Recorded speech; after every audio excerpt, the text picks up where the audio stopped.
The arrival of Todd Monken as the new head coach of the Cleveland Browns immediately reshaped the conversation around one of the most unsettled quarterback rooms in the NFL.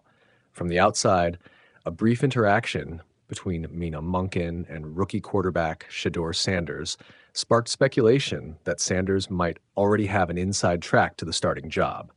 But once Monken finally addressed the situation publicly, the message was far more complex and far less comforting for any quarterback hoping for guarantees. At his introductory press conference, Monken was asked the inevitable question about Cleveland's quarterback situation. The Browns enter this new era with uncertainty layered on top of uncertainty. A high-profile but injured veteran in Deshaun Watson, a polarizing rookie in Sanders, and another young passer in Dillon Gabriel, who is largely flying under the radar. Rather than leaning into optimism around youth or signaling a preference, Monken did something that veteran coaches with leverage tend to do. He offered nothing concrete at all. There were no promises, no hints, no "he's our guy" moments. Instead, Monken made it clear that every quarterback on the roster will be evaluated and that the job will be won, not handed out. That stance alone sent a clear signal. Reputation, draft status, and hype will not matter nearly as much as performance, consistency, and command of the offense. Shedeur Sanders, for all the attention surrounding his name, is not being treated as a protected asset. Monken did, however, acknowledge excitement about the quarterback room as a whole. That includes Sanders, fellow 2025 rookie Dillon Gabriel, and Deshaun Watson, who remains under contract and, at least for now, part of the Browns' plans. From a coach's perspective, that kind of language is standard. But in Cleveland's case, it's also revealing.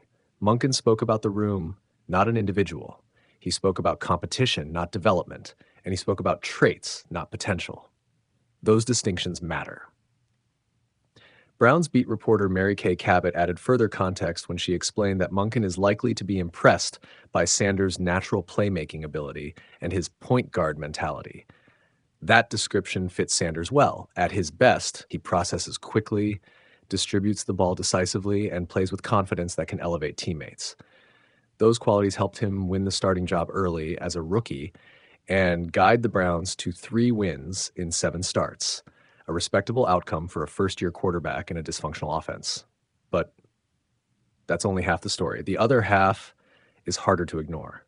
Sanders was also responsible for some of the worst statistical production by a starting quarterback during the season. Turnovers, stalled drives, missed reads, and inconsistency plagued his tape. While flashes of creativity stood out, the down-to-down reliability that coaches crave simply wasn't there. For a first-year quarterback, that isn't unusual. For a coach under pressure to win immediately, it's a problem. That's where Albert Breer's reporting becomes especially important.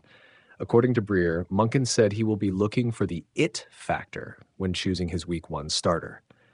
That phrase is intentionally vague, but in coaching circles, it usually refers to command, the ability to run the offense without hesitation, manage situations, avoid self-inflicted damage, and earn trust in the huddle. The "it" factor is not about upside, it's about dependability. That framing puts Sanders in a precarious position. His style is assertive and confident, but confidence alone does not equal command. Monken has built offenses at the NFL and collegiate levels that rely heavily on timing, structure, and precise execution. Quarterbacks in those systems must be disciplined as much as they are dynamic. Sanders, at least so far, has leaned more toward the latter. Meanwhile, the Deshaun Watson factor still looms large. Watson has not taken a meaningful in-game snap since October 2024, when he tore his Achilles tendon. His recovery has been complicated. He missed the entire 2025 season after re-injuring the same Achilles and requiring a second surgery. Even so, reports indicate that Watson is expected to remain on the Browns' roster. From a financial and contractual standpoint, that alone gives him relevance in this competition. If Watson is medically cleared and even remotely resembles a functional NFL starter, Monken will have to consider him. Not because of past accolades, but because Watson represents experience, something Monken clearly values given the mandate placed upon him. And that mandate could not be more explicit. During his introductory remarks, Monken left no ambiguity about what Browns ownership expects. His quote about D and Jimmy Haslam cutting a check with my name on it and expecting a freaking kick-A team was not coach speak. It was a declaration. The Browns did not hire Monken to oversee a long rebuild or to patiently develop young quarterbacks through growing pains. They hired him to win and to win quickly. That reality reshapes how the quarterback competition must be viewed. This is not a developmental environment. This is not a franchise prioritizing long-term evaluation over short-term results. This is an organization desperate to reverse course after 4 losing seasons in 5 years. In that context, starting a raw or inconsistent quarterback becomes a much harder sell. That's why the idea that Sanders is a lock, or even a favorite, simply doesn't hold up under scrutiny. Yes, Sanders brings energy. Yes, he brings confidence. Yes, he has leadership traits that teammates gravitate toward. But Monken's comments suggest that those qualities alone will not outweigh mistakes, inefficiency, or an inability to consistently execute the offense as designed. Even more telling is what Monken did not say. He did not mention building around Sanders. He did not mention tailoring the system to a young quarterback. He did not reference patience or growth. Instead, he spoke about evaluation, competition, and expectations. That silence speaks volumes. Dillon Gabriel, while receiving far less attention, could quietly benefit from this approach. Gabriel is known for efficiency, rhythm, and decision-making, traits that often resonate with coaches who value structure. While he lacks Sanders' hype and arm talent, he may fit Monken's system more cleanly. At the very least, he represents another variable in a competition that is far from settled. All of this leads to an uncomfortable but realistic conclusion. Shedeur Sanders is not guaranteed anything. Not the starting job, not a developmental runway, possibly not even a spot on the active roster if he fails to separate himself. That may sound extreme, but it aligns with the tone coming out of Berea.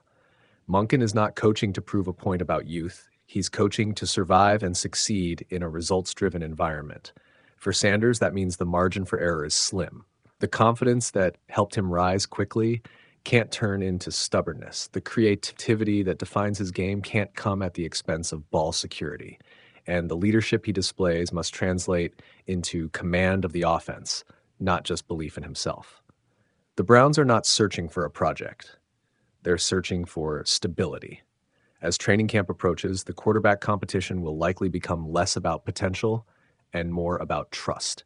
Who runs the offense cleanly? Who limits mistakes? Who gives the team the best chance to win in September, not 2 years from now?